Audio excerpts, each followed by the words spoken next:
क्या समय में यात्रा सच में संभव है? क्या हम बीते हुए वक्त में सच में जा सकते हैं?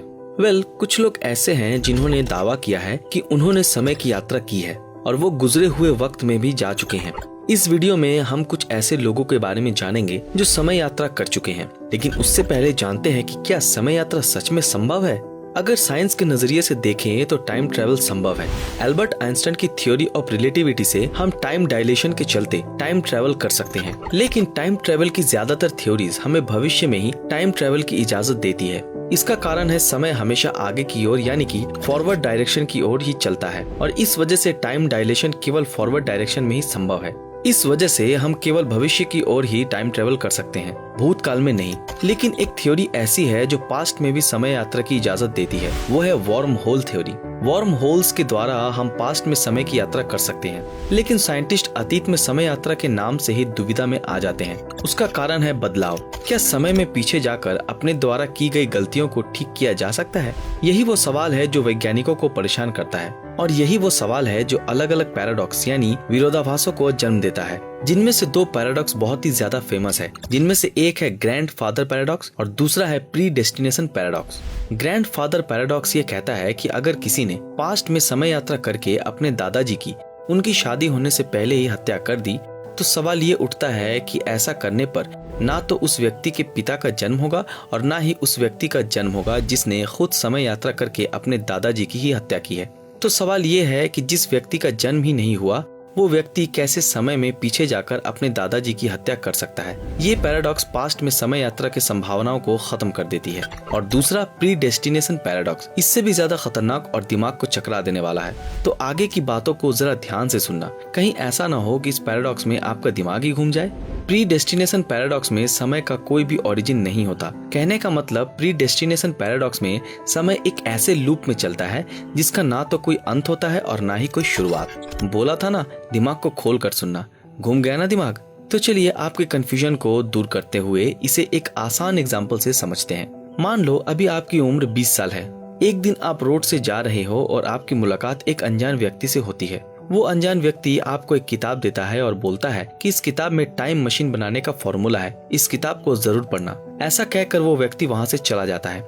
आप उस किताब को लेकर घर आए और उस किताब को पढ़ने की कोशिश की, लेकिन उस किताब की ज्यादातर बातों को आप समझ ही नहीं पा रहे हो। आपने उस किताब को डिकोड करते हुए 15 साल गुजार दिए, लेकिन फाइनली 15 सालों की कड़ी मेहनत के बाद आपने उस किताब को पूरी तरह से डिकोड करके एक टाइम मशीन बना लिया। अब बारी है उस टाइम मशीन से समय यात्रा करने की। आपने सोचा क्यों ना आपके फेवरेट साइंटिस्ट एल्बर्ट आइंस्टाइन से ही मिल लिया जाए। आपने उस किताब को टाइम मशीन में साथ में ही रख लिया, क्योंकि बाई चांस अगर वो मशीन खराब होती है तो आप उस किताब की मदद से टाइम मशीन को ठीक कर सकते हैं। आपने टाइम मशीन को चालू किया और आप उस दौर पे पहुंच गए जब Albert Einstein theory of relativity के पेपर लिख रहे हैं। आपकी एल्बर्ट आइंस्टाइन से मुलाकात हुई और आपने आइंस्टाइन को उस किताब और टाइम मशीन के बारे में सब कुछ बता दिया। एल्बर्ट आइंस्टाइन आपके टाइम मशीन के कॉन्सेप्ट को जानकर बड़ा खुश हुए। आइंस्टाइन ने उस किताब को कुछ समय के लिए आपसे उधार मांगा और आपने वो किताब दे दी। एल्बर्ट आइंस्टाइन ने आपसे कहा कि वो इस किताब की मदद से एक टाइम मशीन बनाकर टाइम ट्रेवल करके आपके ही दौर पे आकर आपको वो किताब वापस लौटा देंगे, और आप उनकी बातों से सहमत हो गए और आप वापस अपने दौर में ही लौट गए। अब आइंस्टाइन ने भी उस किताब की मदद से एक टाइम मशीन बना लिया। अब उन्हें भी जिज्ञासा हुई टाइम ट्रैवल करने की। वो सोच ही रहे थे कि कौन से दौर में समय यात्रा करके जाया जाए। तभी उनको ध्यान आया कि उन्होंने आपसे एक किताब उधार ली थी। उन्होंने सोचा कि चलो भविष्य में समय यात्रा करके आपके ही दौर में आके उस किताब को आपको वापस लौटा दिया जाए। आइंस्टाइन टाइम मशीन में बैठे और आपके उस दौर में आए जब आप 20 साल के थे। उन्होंने आपको वो किताब दी और उन्होंने कहा कि इस किताब में टाइम मशीन बनाने का फॉर्मूला है, इस किताब को जरूर पढ़ें। ऐसा कहकर आइंस्टाइन चले गए। आप उस किताब को लेकर घर आए और आपने उस किताब को पढ़ने की कोशिश की, लेकिन किताब की ज्यादातर बातों को आप समझ ही नहीं पा रहे हो। आपको 15 साल लगे उस किताब को डिकोड करने में, और फाइनली 15 सालों की कड़ी मेहनत के बाद आपने एक टाइम मशीन बना ली। अगर आपने इस स्टोरी को ध्यान से सुना है तो आपने एक चीज जरूर नोटिस की होगी, और वो है कि उस किताब और उस मशीन का ओरिजिन मतलब जब आप 20 साल के थे तब आइंस्टाइन ही थे जिन्होंने वो किताब आपको दी थी। आपने उस किताब पर 15 साल मेहनत की और एक टाइम मशीन बनाई।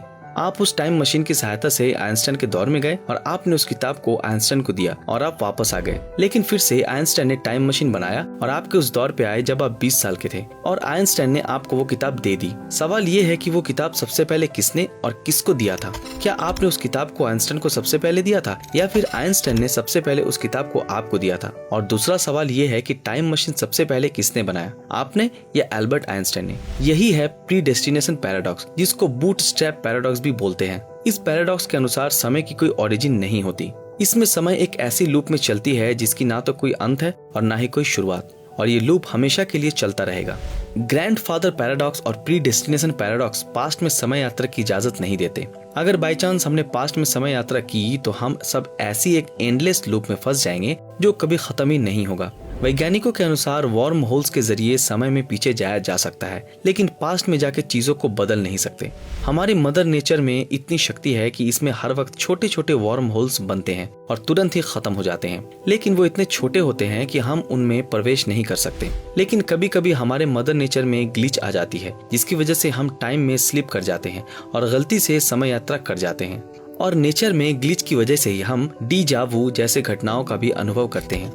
आप किसी नई जगह पर पहली बार जाओ और वहां जाके आपको ऐसा लगे कि इस जगह तो मैं पहले भी आ चुका हूँ, लेकिन सच तो ये है कि आप उस जगह पर पहली बार ही गए हो, लेकिन फिर भी आपको एहसास होता है कि आप उस जगह पर पहले भी आ चुके हो। आपको होने वाले इस एहसास को डीजा वू कहते हैं, जो कि यूनिवर्स में किसी ग्लिच की वजह से होती है। लेकिन टाइम स्लिप तो डीजा वू से भी ज्यादा खतरनाक एक्सपीरियंस है, क्योंकि इसमें तो आप कुछ समय के लिए टाइम ट्रेवल ही कर जाते हो। चलिए इसको एक एग्जाम्पल से समझते हैं। मान लो आप एक मॉल में कुछ सामान खरीदने के लिए गए, लेकिन आपको आपकी जरूरत का सामान उस मॉल में नहीं मिला। आप निराश होकर मॉल से बाहर निकल आए, लेकिन आपने देखा कि मॉल के बाहर एक पुरानी सी छोटी सी दुकान है। आप उस दुकान पर गए और आपको उस दुकान पे आपके जरूरत का सामान मिल गया। आप खुशी खुशी अपना सामान लेकर घर चले आए। 2-3 हफ्ते बाद आप मार्केट में फिर से आए और आप फिर से मॉल के सामने बनी उस पुरानी और छोटी दुकान में जाने लगे। लेकिन अब जैसे ही उस जगह पर पहुंचे, आपने देखा कि वहां पर तो वो दुकान है ही नहीं जिससे आपने 2-3 हफ्ते पहले सामान खरीदा था।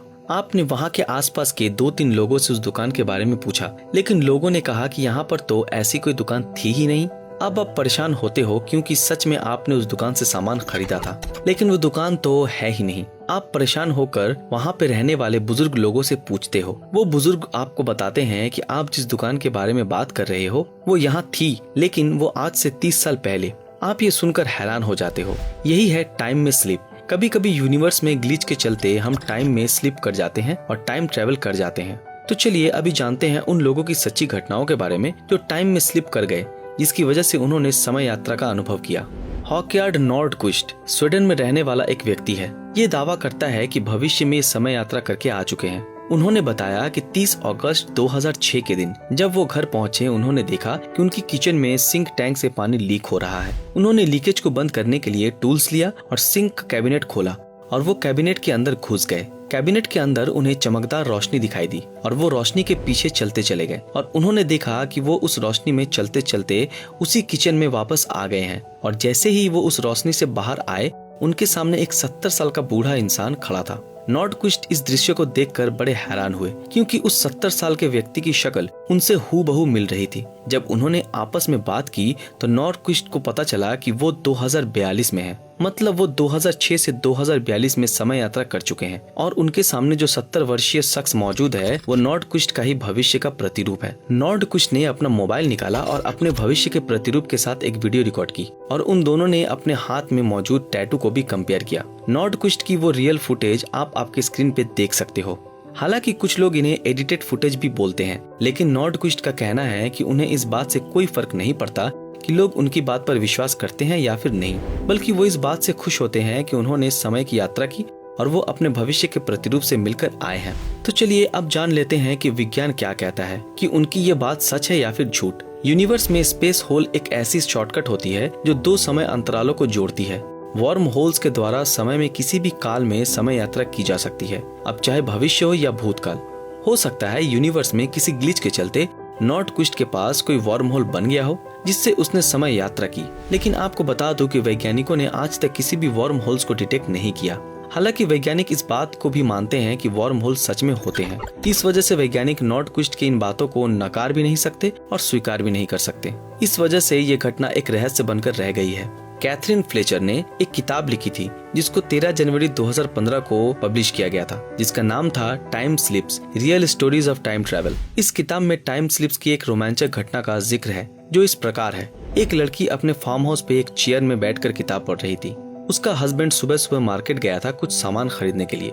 थोड़ी देर बाद उस लड़की ने देखा कि उसका हस्बैंड गाड़ी लेकर आ रहा है। वो गेट खोलकर गाड़ी को फार्म हाउस के अंदर ले आता है। वो लड़की उसके बाद फिर से किताब पढ़ने लग जाती है।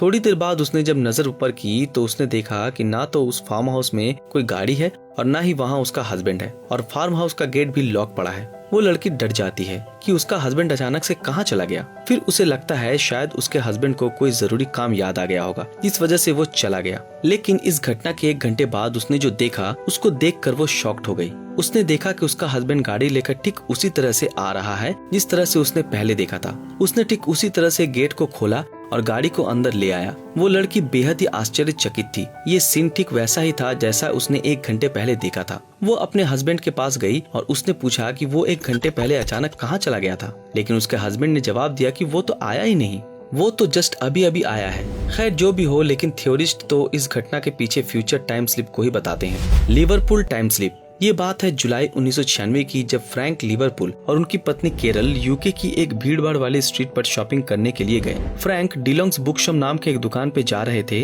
लेकिन कुछ देर जाकर जब वो एक छोटी सी गली से बाहर निकले तो उन्होंने कुछ नोटिस किया। उन्होंने देखा कि आसपास का नजारा कुछ अलग सा दिख रहा है। जो सड़क भीड़भाड़ हुआ करती थी वो पूरी तरह खामोश पड़ा है। देखते ही देखते एक पुराने जमाने की वैन उनके पास से हॉर्न बजाते हुए निकली, जो कि दिखने में 1950 की वाहनों की तरह लग रही थी। फ्रैंक ने रोड क्रॉस की और रोड के दूसरी तरफ मौजूद डिलोंग्स बुक शॉप में गए, लेकिन उन्होंने देखा वहाँ वो बुक शॉप थी ही नहीं, बल्कि उस जगह पर फुटवेयर की एक शॉप थी जहाँ पर लेडीज पर्स और शूज रखे थे। जब फ्रैंक ने उस दुकान का बोर्ड देखा तो उस पे लिखा था क्रीप्स फुटवेयर। जब उसने अपने आसपास चल रहे लोगों को देखा तो उसने देखा कि उनके वेशभूषा 1940 की लग रही थी। फ्रैंक ने वहाँ पर एक महिला को देखा जो मॉडर्न टाइप का पर्स लेकर खड़ी थी। फ्रैंक उस महिला के पास गए और उनसे पूछा कि क्या तुम्हें इस जगह पर कुछ अजीब सा नहीं लग रहा? तो उस महिला ने जवाब देते हुए कहा कि हाँ, मैं तो यहाँ पर्स लेने आई थी, लेकिन यहाँ तो केवल बुक्स है। ये सुनते ही फ्रैंक परेशान हो गए कि अचानक से उनकी पत्नी उनके पास आई। फ्रैंक ने अपनी पत्नी को सारी बातें सुना दी।